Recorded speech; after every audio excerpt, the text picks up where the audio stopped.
تھے.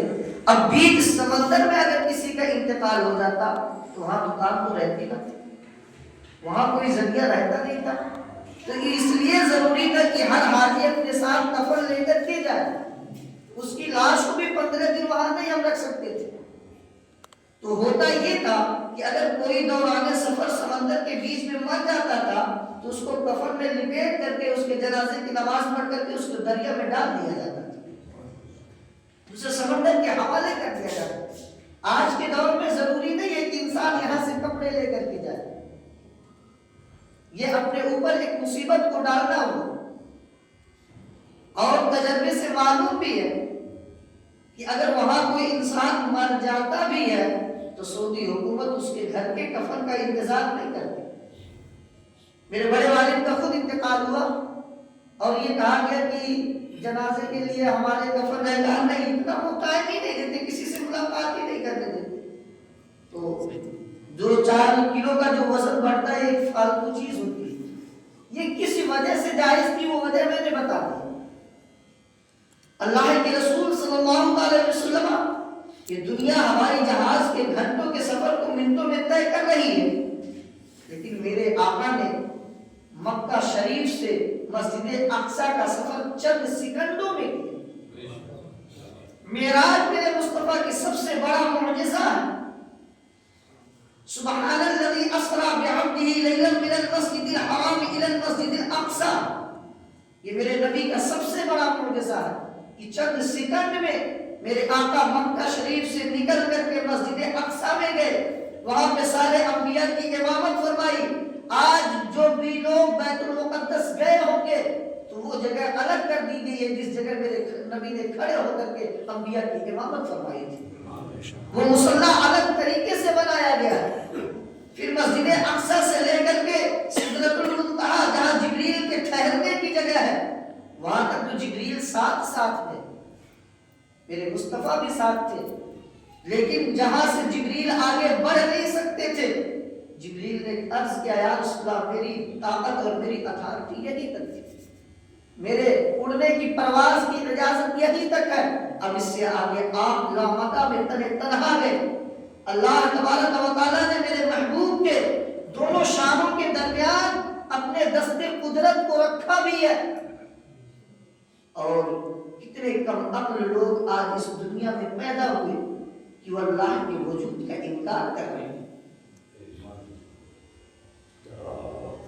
جس محبوب نے اللہ کا قرب اختیار کیا وہ محبوب کہہ رہا ہے کہ میں نے اپنے ماتھے کی آنکھوں سے دیکھا ہے. قرآن فرماتا ہے کہ تم محبوب کے دیکھنے کا انکار اور اس میں سوچ بچار کر رہے ہو کہ محبوب نے کیا دیکھا. حقیقت میں میرے مصطفیٰ نے وہی دیکھا ہے جو رب تبارک و تعالیٰ چاہ رہا تھا. تو یہ رجب المرجب یہ اللہ کا مہینہ ہے. اللہ تبارک و تعالیٰ 4 مہینوں کو اپنا مہینہ کہتا ہے. اس میں سے سب سے پہلے اسٹارٹنگ کا مہینہ رجب کا مہینہ. اگر اس میں اللہ تبارک و تعالیٰ ہمارے نیک اعمال کے اجر کو بڑھا دیتا ہے, فقہائے کرام نے ارشاد فرمایا ہے کہ اگر کوئی گناہ کرتا ہے تو اس کے گناہ کے سزا کو بھی اللہ بڑھا دیتا ہے. تو اس مہینے میں ہم برکتوں کی رحمتوں کی تیاریاں کریں. اس مہینے میں ہم خدا کے قرب کے پانے کی تیاریاں کریں, اس لیے کہ اسی مہینے کے بعد شعبان کا مہینہ آ رہا ہے. شعبان کی 15 تاریخ کو تاریخ ہے کہ ہماری سال بھر کی قسمتیں دنیا میں بھیج جاتی ہیں. ہمارے سال بھر کے اجر کو اللہ تبارک و تعالیٰ دنیا میں بھیجتا ہے.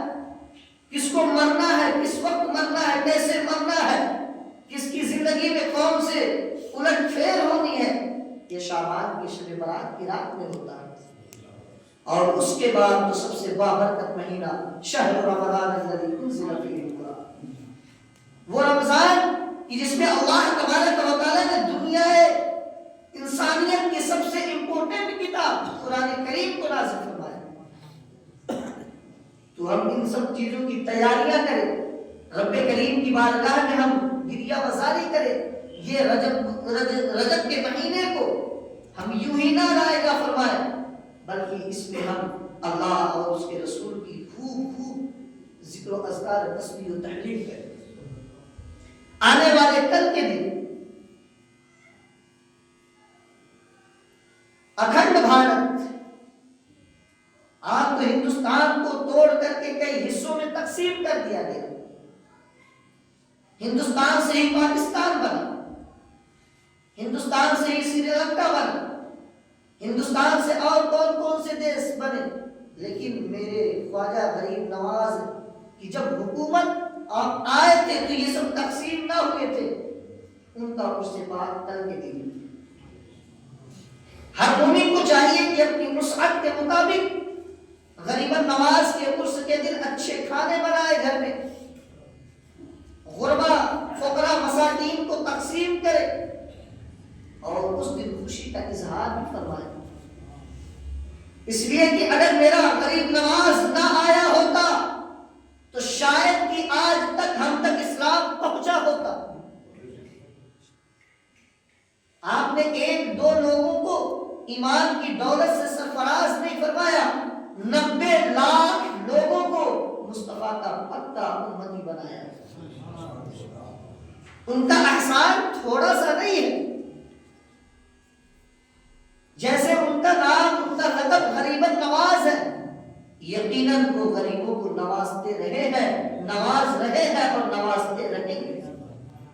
حضور اعلیٰ حضرت سچے رضا، پیارے رضا، اچھے رضا، ستھرے رضا، امام احمد رضا خان فاضل بریلوی رضی اللہ تعالیٰ عنہ خود فرماتے ہیں کہ کچھ بارگاہیں، کچھ جگہیں ایسی ہیں کہ جہاں کی دعائیں مقبول ہوتی ہیں، ان میں سے ایک جگہ معین الدین چشتی کی درگاہ، ان میں سے ایک بارگاہ غریب نواز کی بارگاہ ہے۔ کوئی بھی اگر سچی عقیدت لے کر کے ان کی بارگاہ تک پہنچا ہے تو خالی ہاتھ واپس نہیں آئے۔ عقیدت ہونی چاہیے مسلمان۔ آج 850 سال ہو گئے لیکن اس سے مبارک میں ہر سال زیادتی ہی ہوتی ہے، کمتری نہیں ہوتی۔ عقیدت مندوں کی بھیڑ بڑھتی ہی جاتی ہے، کبھی کم نہیں ہوتے۔ آپ لوگ درود پاک پڑھے گا، اپنے اصل موضوع کی طرف آؤ۔ اللہ محمد صلی اللہ علیہ وسلم، نحن عباد محمد صلی اللہ علیہ وسلم، صلاۃ و سلام علیک یا حبیب اللہ صلی اللہ تعالی علیہ وسلم۔ میں نے خطبہ مسنونہ کے بعد تلاوت کیا اہدنا الصراط المستقیم، اے اللہ میں سیدھے راستے پر چلا، صراط الذین انعمت علیہم، ان لوگوں کے راستے پر جس پر تو نے اپنا انعام کیا۔ بات ہو رہی ہے غریب نواز رحمت اللہ تعالی علیہ کی۔ کبھی ہم نے بیٹھ کر کے عالم تصور میں یہ سوچا کہ غریب نواز رحمت اللہ تعالی علیہ آئے کس لیے؟ وہ ہندوستان کی سرزمین کو اپنایا کیوں؟ بغداد کا ایک شہر، ایک ضلع کا نام سنجر ہے، آپ سنجر کو خیر آباد کہہ کر کے ایک چٹیل میدان، ریگستانی علاقے اجمیر معلیٰ کو سجایا کیوں؟ وہ بھی ایسی جگہ پہ آپ نے اپنے وجود کو ٹھہرایا جہاں کا بادشاہ سب سے ظالم تھا۔ پرتھوی راج اپنے وقت کے ظالم بادشاہوں میں اس کا شمار ہوتا ہے۔ وجہ کیا ہے کہ آپ یہاں تشریف لائیں، یا ہم لوگ جو یہاں بیٹھے ہیں، اگر ہم غریب نواز کی بارگاہ میں یا رب کی بارگاہ میں دعا کریں تو ہمیں مانگنا کیا چاہیے؟ ہمیں کون سی دعائیں رب کریم کی بارگاہ میں کرنی چاہیے؟ ہم تو اگر جمعہ کے دن ایک مرتبہ ہی اگر مسجد آتے ہیں، نہ 5 وقت کی نماز پڑھتے ہوں اپنے بد نصیبی کی بنا پر، ہاں جو نمازی نہیں ہے یہ ان کے لیے خوشیاں نہیں، یہ ان کی بد نصیبیاں ہیں کہ وہ 5 وقت کے نمازی نہیں بن پا رہے ہیں۔ تو ہمیں 5 وقت کی نماز میں مانگنا کیا چاہیے اللہ سے، یا اللہ والے مانگتے کیا تھے؟ وہ اپنے وجود کو رب کی بارگاہ میں کس وجہ سے تڑپایا کرتے تھے؟ یا جو لوگ غریب نواز کی بارگاہ میں پہنچے ہوئے ہیں اس سال، ہم جیسے لوگ کون سی تمنا لے کر کے پہنچے؟ ہماری تو دعائیں یہی ہوتی ہیں کہ خدا ہمیں دنیا دے دے، خدا ہمیں دولتیں دے دے، دنیا کی عزتیں دے دے، خدا ہمیں یہ دے دے وہ دے دے۔ لیکن کیا غریب نواز بھی یہی نیت لے کر کے رب کی بارگاہ میں جاتے ہیں؟ کیا غریب نواز رحمت اللہ تعالی علیہ کا بھی طرز زندگی یہی تھا؟ نہیں مسلمانوں، اللہ والوں کی زندگی کا مین مقصد یہی ہوتا تھا، اہدنا الصراط المستقیم، اے خدا ہمیں سیدھے راستے پر چلا۔ وہ سیدھا راستہ ہمیں کہاں ملے گا؟ آج تو دنیا انسانیت کسی عالم سے صحیح طریقے سے بات کرنے کو تیار نہیں، دنیا کے لوگوں کو اپنے دسترخوان کا مہمان بنانے کو تیار، اپنے گھر کی زینت بنانے کو تیار، لیکن کسی اللہ والے سے صحیح ڈھنگ سے اور صحیح منہ سے سلام کرنے کو بھی تیار نہیں ہے۔ جبکہ خدا تبارک و تعالیٰ قرآن کریم کے خود پہلے پارے کی اسٹارٹنگ الحمد شریف میں ہی ارشاد فرماتا ہے، اہدنا الصراط المستقیم، اے خدا ہمیں سیدھا راستہ چلا۔ کون ایسا انسان ہے جسے الحمد شریف نہ یاد ہو؟ یہ 5 وقت کی نمازوں میں ہر رکعتوں میں پڑھنا واجب ہے۔ اگر اس کا ایک زبر بھی کسی کی نماز میں چھوٹ جاتا ہے تو اس کے اوپر سجدہ سہو واجب ہوتا ہے، اور اگر وہ سجدہ سہو نہیں کرتا ہے تو اس کی نماز ہی مکمل نہیں ہوتی۔ اے مسلمانوں، تم نے تو قرآن کو سمجھا ہی نہیں۔ میں نے ایسے ایسے نمازی دیکھے کہ 1 منٹ میں ان کی 2 رکعتیں ہو رہی ہیں۔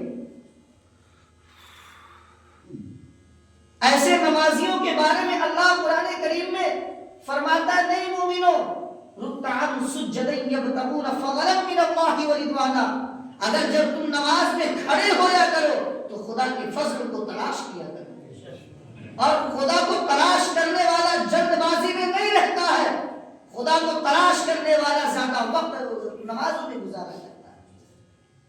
اللہ کے رسول نے ایسے نمازیوں کے بارے میں فرمایا، صلی فإنک لم تصلی، ایسا ہے کہ تو نے نماز پڑھی ہی نہیں ہے۔ ایک صحابی ہماری طرح جلد بازی کی نمازیں پڑھ کر کے مسجد سے نکلے، میرے آقا نے ترنت بولا، ادھر آؤ، جاؤ دوبارہ سے پڑھو نماز، تم نے پڑھا ہی نہیں، صلی فإنک لم تصلی، اب سے پڑھو، دوبارہ پڑھو۔ وہ صحابی ہے پھر جلد بازی کی نماز پڑھی، پھر میرے آقا نے بلایا، صلی فإنک لم تصلی، جاؤ دوبارہ پڑھو، گویا کہ تم نے پڑھا ہی نہیں۔ تیسری بار تو ابھی وہ جلد بازی کی نماز پڑھے، پھر اللہ کے رسول نے ان کو بلایا، پھر یہی جملہ دہرایا، صلی فإنک لم تصلی، جاؤ دوبارہ پڑھو، تم نے پڑھا ہی نہیں۔ انہوں نے عرض کیا، یا رسول اللہ کس طریقے سے ہم پڑھیں؟ میرے آقا نے فرمایا، جس طریقے سے میں پڑھتا ہوں، جس طریقے سے میں پڑھتا ہوں اس طریقے سے پڑھو۔ اے مسلمانوں، اگر ہم 2 وقت کی نمازیں پڑھتے ہیں تو وہ بھی اتنی جلد بازی میں، وقت ملا اگر اللہ نے تمہارے نصیبے میں رکھا کہ جمعہ کے دن یا 5 وقت کی نمازوں میں 5 منٹ کے لیے اگر خدا کی بارگاہ میں آئے ہو تو اپنے وجود کو دنیا کے ہر کام سے چھوڑ کر کے رب کی بارگاہ میں حاضر ہو۔ تیرا بزنس چل رہا ہے تو خدا کی بدولت چل رہا ہے، تیرا وجود چل رہا ہے تو خدا کی بدولت چل رہا ہے، تیرے بیٹے سلامت ہے تو خدا کی بدولت سلامت ہے، تیرے گھر میں خوشیاں ہے تو خدا کی بدولت ہے، تیرے گھر میں رنگ و روغن ہے تو خدا کی بدولت ہے، اور تو اس خدا سے اتنی جلد بازی کر رہا ہے جو تیری کائنات کو سجائے رکھے۔ آیا ہوتا رب کریم کی بارگاہ میں، اپنے بزنس کو چھوڑ کر کے آیا ہوتا، آیا ہوتا رب کریم کی بارگاہ میں اپنے بچوں کی یادوں کو چھوڑ کر کے کہ اے خدا ہفتے میں 1 مرتبہ آتا ہوں، اتنی توفیق تو نے دی ہے تو کم سے کم آج میں سب کو چھوڑ کے آیا ہوں، مجھے اتنی توفیق دے دے کہ 5 وقت کا تیرا نمازی بن جاؤں۔ لیکن نہیں مسلمانوں، ہمارے اندر یہ چیزیں نہیں ہیں. ہم اگر آتے بھی ہیں نمازوں میں تو کھڑے تو خدا کی بارگاہ میں ہیں اور ذہن ہمارا مارکیٹ میں رہتا ہے. اسی لیے تو علامہ اقبال نے کہا تھا تیرے سجدے کہیں تجھے کافر نہ کر دے اے اقبال، تو سوچتا کہیں اور ہے جھوٹتا کہیں اور ہے. ہم جیسے نمازی جس نماز پہ گھمنڈ کر رہے ہیں، کیا وہ نمازیں اپنے کریم کی بارگاہ میں قبول ہوتی ہیں کہ نہیں؟ کسی عالم کے سرٹیفکیٹ کی ضرورت نہیں، ہمارا ذہن خود اس کی سرٹیفکیٹ دے رہا. اللہ قرآن کریم میں فرماتا اہدنا الصراط المستقیم، سیدھے راستے پر چلا. آج تو تم نے دین سے دوریاں اختیار کر، آج ہم دین سے کوئی رابطہ نہیں کرتے. اے خدا وہ سیدھا راستہ کہاں ملے گا؟ کیا میں حاجی بن جاؤں مجھے سیدھا راستہ مل جائے گا؟ کیا خدا میں زکاتیں دے دوں مجھے سیدھا راستہ مل جائے گا؟ کیا خدا میں اپنے گھر میں صوفی سنت بن کر کے بیٹھ جاؤں مجھے سیدھا راستہ مل جائے گا؟ اے اللہ میں دنیا سے تنہائی اختیار کر لوں مجھے سیدھا راستہ مل جائے گا؟ اللہ کہتا ہے نہیں، صراط الذین انعمت علیہم، تجھے اس راستے پہ چلنا پڑے گا جن پر میں نے انعام کیا ہے. ان کی قدم بوسی کرنی پڑے گی جن پہ میں نے اپنا انعام کیا. تجھے اس کی طرز زندگی اختیار کرنی پڑے گی جس پہ میں نے اپنا انعام کیا ہے. جو میرے راستے پہ چل کر کے میرے مقرب بن گئے ہیں، تجھے ان کے راستے پہ چلنا پڑے گا. اے خدا کہاں ملے گا وہ راستہ جس پہ تیرا انعام ہوا؟ اے خدا وہ لوگ کہاں ملیں گے جس پہ تیرا فضل و احسان ہوا؟ قرآن کریم میں ہی اللہ جواب دیتا ہے. میرے آقا نے فرمایا اے مسلمان، اگر تجھے تیرا دل گھبراتا ہے نا تو قرآن کو کھول، قرآن تجھ سے بات کرتا ہے. جیسے ہم کہتے ہیں کسی انسان کے پاس بیٹھ جاؤ تو دل کا غم دور ہوتا ہے، صرف قرآن کو سچے دل سے پڑھنے والا انسان جب اس کے دل میں دھڑکنیں بڑھنے لگے، جب اس کو پریشانیاں ہونے لگے، جو اس کی بیماریاں الجھنیں پیدا کرنے لگے، میرا رب فرماتا ہے کہ تو قرآن کو کھول لیا کر، قرآن تجھ سے بات کرتا ہے. لیکن قرآن سے تو نے تو دوریاں اختیار کر لی. تو سورہ یاسین کی تلاوت کرتا تو ہے لیکن سمجھتا نہیں کیا پڑھ رہا ہے. تجھے ثواب تو مل رہا ہے لیکن اس سے فائدہ نہیں مل رہا. تو الحمد شریف کی تلاوت تو کر رہا ہے، اللہ تیرے نامہ اعمال میں ایک لفظ پہ 10 نیکیاں تو دے رہا ہے، لیکن وہ قرآن تیرے لیے ہدایت بن کر کے آیا تھا. دنیا کی سرداری قرآن میں ذکر تھی، تیری زندگی کے وجود کا ایک ایک لمحہ اس قرآن میں ذکر تھا. تجھے تو اس قرآن سے فائدہ حاصل لینا تھا. جیسے میں ابھی تمہیں قرآن سمجھا رہا ہوں، اہدنا الصراط المستقیم، سیدھے راستے پر چلو. اے اللہ سیدھا راستہ کہاں ہے تو بتا دے. اب دیکھ قرآن ہم سے بات کر رہا ہے مسلمان. اللہ کہتا صراط الذین انعمت علیہم، اس راستے پہ چلنا ہے جس راستے پہ میں نے اپنا انعام کیا ہے. اے خدا تو نے کس پہ انعام کیا ہے؟ اے خدا بتا وہ کون سے لوگ ہیں؟ خدا وہ لسٹ جاری کر دے جس پہ تو نے انعام کیا. اللہ فرماتا اٹھا قرآن کریم کا 5واں پارہ جس پہ میں نے اپنا انعام کیا ہے، ان کی فہرست بنائی ہے، ان کی لسٹ بنائی ہے. قرآن کریم کا 5واں پارہ ہے، 8ویں صفحے کی سب سے پہلی اسٹارٹنگ والی لائن ہے. اللہ فرماتا اولئک الذین انعم اللہ علیہم من النبیین والصدیقین والشہداء والصالحین وحسن اولئک رفیقا. جن کے اوپر میں نے انعام کیا ہے وہ لوگ انبیاء کی جماعت ہے، وہ لوگ صدیقین کی جماعت ہے، وہ شہداء کی جماعت ہے، وہ صالحین کی جماعت ہے. وحسن اولئک رفیقا، اس میں ہر وہ انسان شامل ہے جو رب کے قریب تمہیں لانے کی کوشش کر رہا ہے، جو رب سے تمہارے رشتے کو جوڑنا چاہتا ہے. وہ حسن اولئک رفیقا میں آ رہا ہے. اے مسلمانوں، آپ تو جن سے اللہ قرب کی کا تمہیں پیغام دے رہا ہے، جن کے بارے میں اللہ کہہ رہا ہے کہ تم ان سے قربت حاصل کرو، تم ان کے قریب بیٹھا کرو، آج تم نے انہی سے دوریاں اختیار کر لی ہے، آج تم انہی سے بغاوت کر لیے بیٹھے ہو، آج تم انہی سے اپنے رشتے کو توڑ کر کے رکھے ہو. بتاؤ تمہیں کامیابیاں کہاں ملیں گی؟ بہت سی خانقاہیں دیتی ہیں. آپ تو یہ سوچتے ہو کہ یار ہم مزاروں پہ چلے جائیں تو ہماری ضرورتیں پوری ہو جائیں گی. نہیں مسلمانوں، آج ایک پیغام یہ بھی دینا چاہتا ہوں کہ جن مزاروں کے متولی اور جن مزاروں کے خدام عالم نہیں ہیں، ان لوگوں نے اپنے ولیوں کے اقتدار کو گھٹا دیا ہے. آپ دیکھ لو بہت دور نہیں آپ کے خمریہ شریف کی بات کرتا ہوں، کوئی ایک عالم دین نہیں ہے تو صرف عورتوں کا میلہ لگتا ہے، کوئی عالم دین نظر نہیں آتا۔ آپ اجمیر محلہ دیکھ لو، عیاش مجاور بیٹھے ہوئے ہیں تو وہاں شریعت کا جنازہ نکالا جاتا ہے۔ اگر آپ کو عرس دیکھنا ہو تو میرے احمد رضا کی مزار پہ جا کر دیکھو، آپ کو عرس دیکھنا ہو بلگرام شریف جا کر کے دیکھو، آپ کو عرس دیکھنا ہے مسولی شریف جا کر کے دیکھو، آپ کو عرس دیکھنا ہو تو ان خانقاہوں میں جاؤ جہاں کا متولی سجادہ نشین عالم دین ہوگا۔ قسم خدا کی اس عرس کا ایک ایک سیکنڈ اللہ اور اس کے رسول کی یاد میں نظر آتا ہے۔ کوئی بتا دے مجھے آج تک بریلی 107 سال کے قریب ہو گئے میرے امام احمد رضا کو دنیا سے انتقال کیے ہوئے، کوئی ایک عورت دکھی؟ پوری دنیا انسانیت اور پورے انسانوں کے اوپر امام احمد رضا کا احسان ہے۔ جہاں لوگوں کو علم نہیں ہے وہاں تو صرف پیسے کی بھرمار لگی ہوئی ہے۔ اپنے بچوں کو عالم دین بنانا اتنا ضروری ہے جس طریقے سے زندگی گزارنے کے لیے غذا اور کھانے کی ضرورت ہے۔ میرے آقا نے فرمایا تھا کہ ایک وقت بھوکے رہ جانا لیکن اپنے بچوں کو علم ضرور دے دو۔ آج دنیا انسانیت میں انجینئر بھی پڑھا لکھا انسان ہوتا ہے، وہ بھی بہت محنت اور بہت کوششوں کے بعد اپنے اس مقام کو پہنچتا ہے۔ ڈاکٹر کو دیکھ لو کتنی پڑھائیاں پڑھ کر کے ڈاکٹر بنتا ہے۔ دنیا کے جتنے بھی ڈپارٹ ہیں سب انسان محنت کے بعد وہاں مقام پہ پہنچتے ہیں۔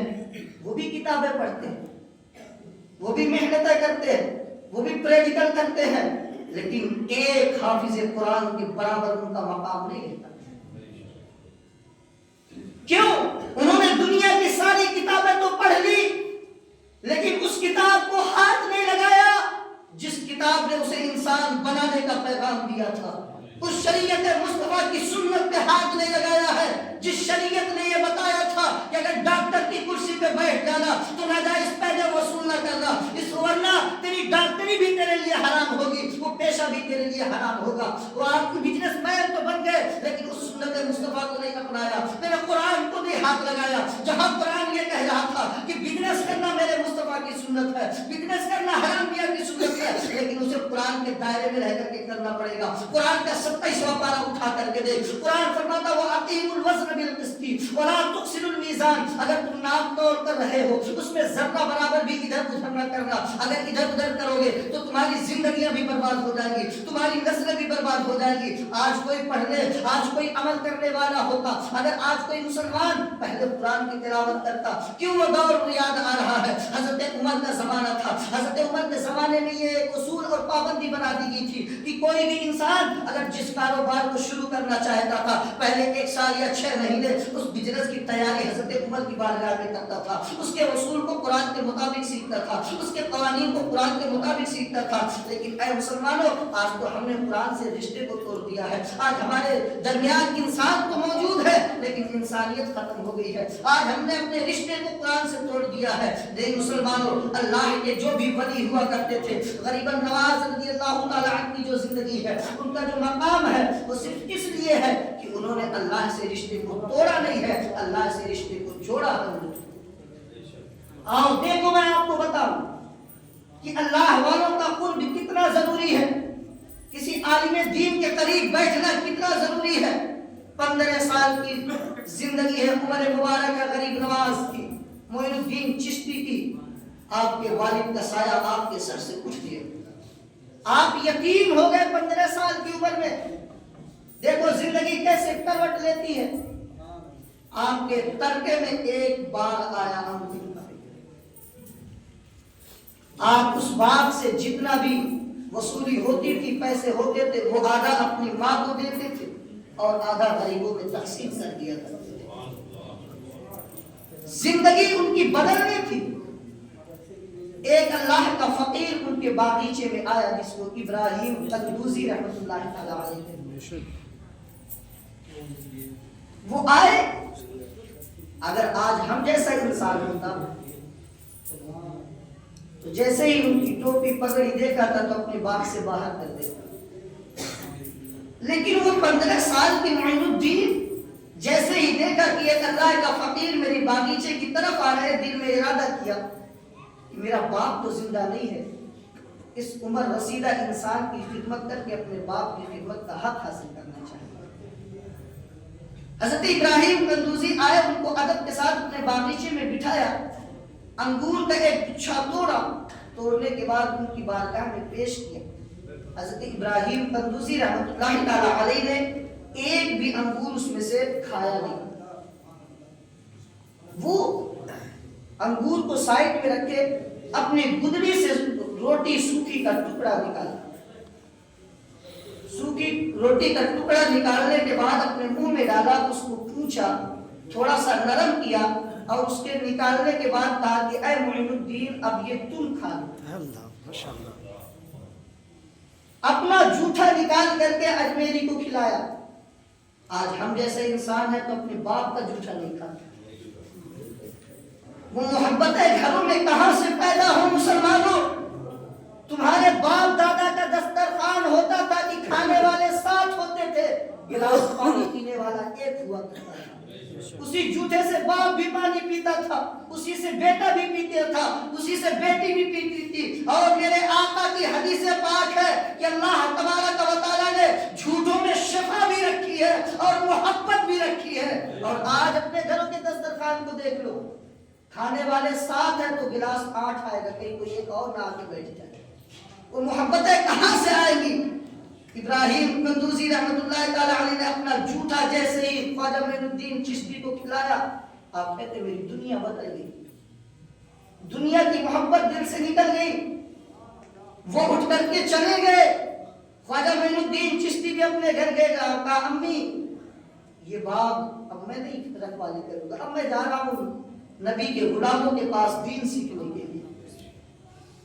آپ ہارون گئے اور عثمان ہارونی کے پاس آپ بیعت کیا، ان کے مرید بنے اور 20 سال تک اپنے پیر و مرشد کی غلامی کی۔ کتنا؟ 20 سال تک۔ صراط الذین انعمت علیہم، ان کے راستے پہ تمہیں چلنا ہے جس پہ اللہ کا انعام ہوا۔ آج تو بیٹا اپنے باپ کے ساتھ 1 سال ساتھ میں نہیں رہ پاتا شادی کے بعد، وہ نہ ان کو جانتے نہ ان کو جانتے، صرف مرید ہوئے ہیں اور صرف 20 سال ساتھ میں نہیں رہے۔ میں نے تاریخ پڑھی کہ آپ کے پیر و مرشد کے جو سامان کی گٹھر ہوتی تھی خواجہ معین الدین کے سر پہ ہوا کرتی تھی، لیکن وہی پیر و مرشد جب اپنے مرید کو لے کر کے نبی کی بارگاہ میں مدینہ شریف پہنچے ہیں تو کہا کہ پہلے رکو 1000 رکعت نفل پڑھو۔ اللہ والے دیتے کیا ہے؟ آؤ اس واقعے سے پتہ چلے گا۔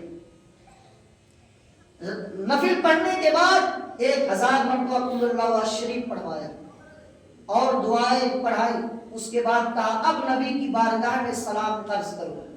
جیسے ہی خواجہ معین الدین چشتی نے کہا السلام علیکم یا نبی اللہ، میرے مصطفیٰ کی تربت انور سے جواب آیا وعلیکم السلام یا معین الدین،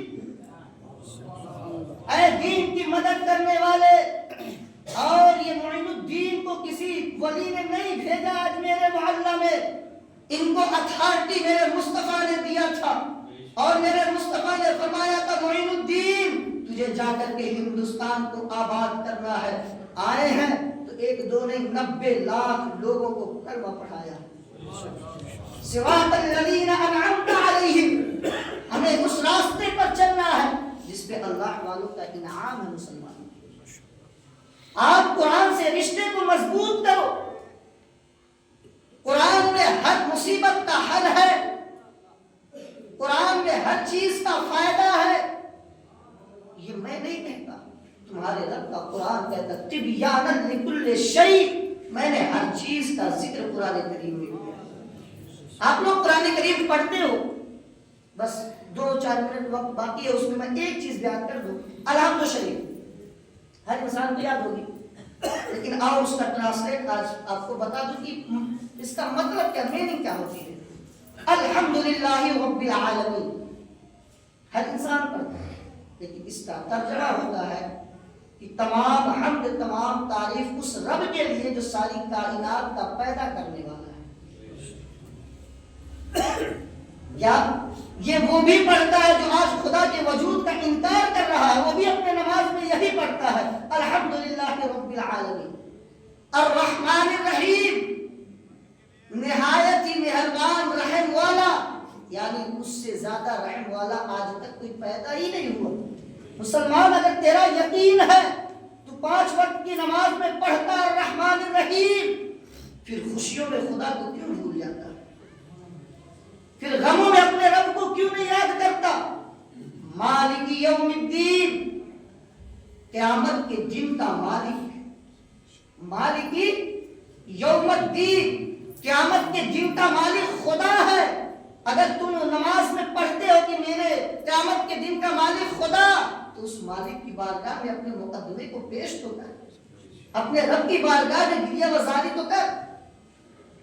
ایاک نعبد و ایاک نستعین، اے خدا ہم تیری ہی عبادت کرتے ہیں، ہم تیری ہی عبادت کرتے ہیں۔ اب یہ تو 5 وقت کی نماز میں انسان جھوٹ بول رہا ہے۔ ایاک نعبد، خدا تیری عبادت کرتے، آیا ہفتے میں 1 مرتبہ اور کہہ رہا خدا تیری ہی عبادت کرتے ہیں۔ وَإِيَّاكَ نَسْتَعِينُ، خدا تجھی سے مدد مانگتے ہیں، آیا ہی نہیں کبھی مدد مانگی۔ یہ قرآن ہم سے بات کرتا ہے، ہمارے نفس کو جھنجھوڑ رہا ہے کہ ایک طرف تو کہہ رہا ہے خدا تیری عبادت کرتے ہیں، اور جب خدا کی عبادت کے لیے مؤذن حی علی الصلاۃ کہتا ہے تو چائے کی چسکی لے رہا ہے، اپنے بستر سے نکل نہیں رہا ہے اور اتار رہا ہے ہفتے میں 1 مرتبہ آ کر کے، وہ بھی 2 رکعت پڑھ کر کے۔ اتنا بڑا دشمن خدا کا کہ اس کے گھر میں آیا ہے، گناہ کر کے آیا ہے، اور گناہ کرنے کے لیے اتنی جلد بازی میں مچا ہے کہ 2 رکعت سے زیادہ نہیں پڑھ پا رہا۔ شرم کرو مسلمانوں اپنے غیرت ایمانی پر۔ یہ چہرے، یہ داڑھیاں، یہ ٹوپیاں، یہ مسلح، یہ تسبیحاں، یہ سارے برباد کر دیے جائیں گے میدان محشر میں۔ یہ اس لائق نہیں کہ رب کی بارگاہ میں ہم کھڑے ہو کر کے اپنی زندگی کا حساب دیں۔ وَإِيَّاكَ نَسْتَعِينُ، اے خدا اور تجھی سے مدد مانگتے ہیں۔ اب آتا اهدنا الصراط المستقیم، اے خدا ہمیں سیدھے راستے پر چلا، صراط الذین انعمت علیہم، ان لوگوں کے راستے پر جس پر تو نے اپنا انعام کیا، غیر المغضوب علیہم ولا الضالین، اور ان لوگوں کے راستے پر نہ چلا جس سے تو رنجیدہ، جس سے تو خفا ہے، جس پہ تیری ناراضگی ہے۔